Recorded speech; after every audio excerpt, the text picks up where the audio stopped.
Hello বন্ধুরা, আজকে আমি বানাবো খাসির চর্বি দিয়ে কচি এঁচোড়। এঁচোড়টা আর আলুটা আমি এবার কেটে নেব। এঁচোড়টা এবার আমি কাটছি। কি কচি এঁচোড়, ভিতরটা দিয়ে কি আঠা বেরোচ্ছে। খুব ভালো এঁচোড়টা, খুব কচি আছে।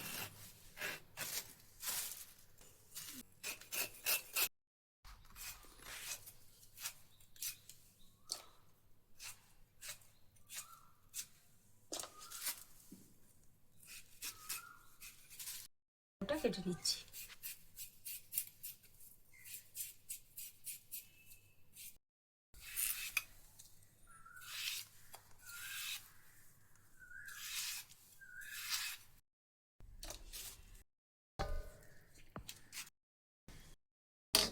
এঁচোড়টা আলুটা কাটা হয়ে গেছে, তো এবার আমি ভালো করে ধুয়ে নিচ্ছি।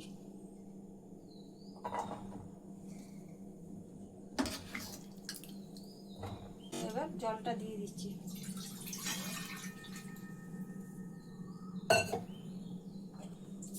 এঁচোড় আলুটা ভাপাতে দিচ্ছি।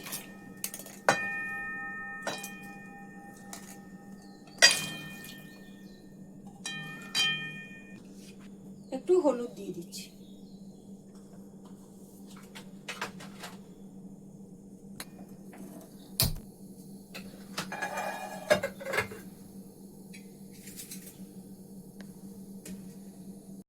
উপকরণগুলো লাগছে, তার মধ্যে লাগছে পেঁয়াজ, আদা, তেজপাতা, শুকনো লঙ্কা, কাঁচা লঙ্কা, টমেটো, গরম মশলা আর রসুন। এই মশলাগুলো এবার আমি বেটে নেব। আলুটা সেদ্ধ হয়ে গেছে ভালো, এবার আমি ঢেলে নিচ্ছি। এটা গরম বসাচ্ছি। কড়াটা গরম হয়ে গেছে, এবার আমি তেল দিয়ে দিচ্ছি।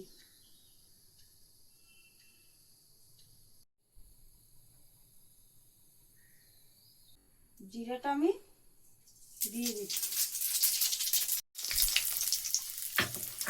মশলাটা বাটাটা দিয়ে দিচ্ছি।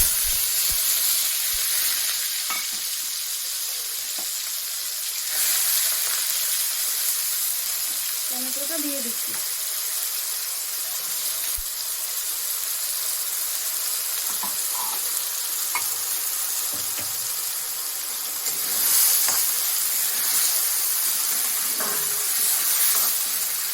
মশলাটা একটু কষে নিচ্ছি।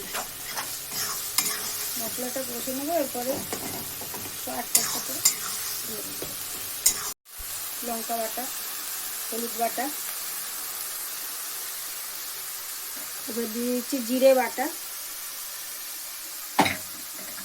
এবার দিয়ে দিচ্ছি নুন।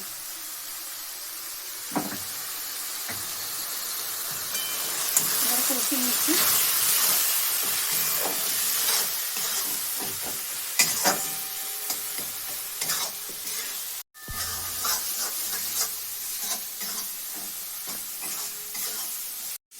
এঁচোড় আলুটাকে ঢেলে দেবো।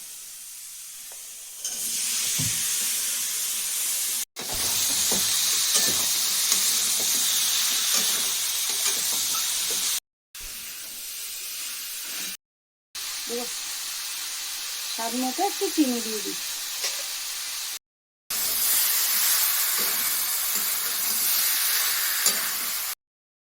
খাসির চর্বি ছিল, এইগুলো চর্বিগুলো আমরা ধুয়ে নিচ্ছি।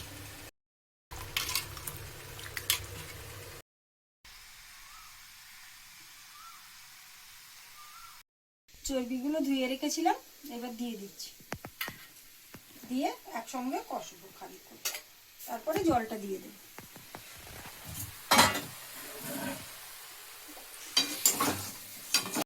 জলটা আমি গরম করে নিচ্ছি। গরম জলটা আমি দিয়ে দিচ্ছি।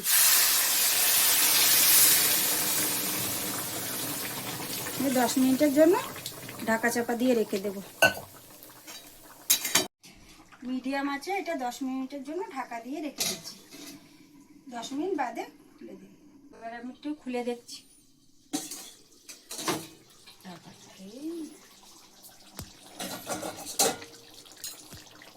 দেখো কি সুন্দর হয়েছে, গলে গেছে, সব সেদ্ধ হয়ে গলে গেছে, দারুণ সেদ্ধ হয়ে গেছে। ব্যাস রেডি। তরকারিটা হয়ে গেছে, এবার আমি ঢালছি।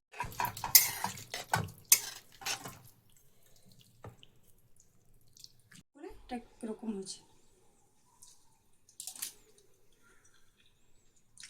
খুব সুন্দর হয়েছে।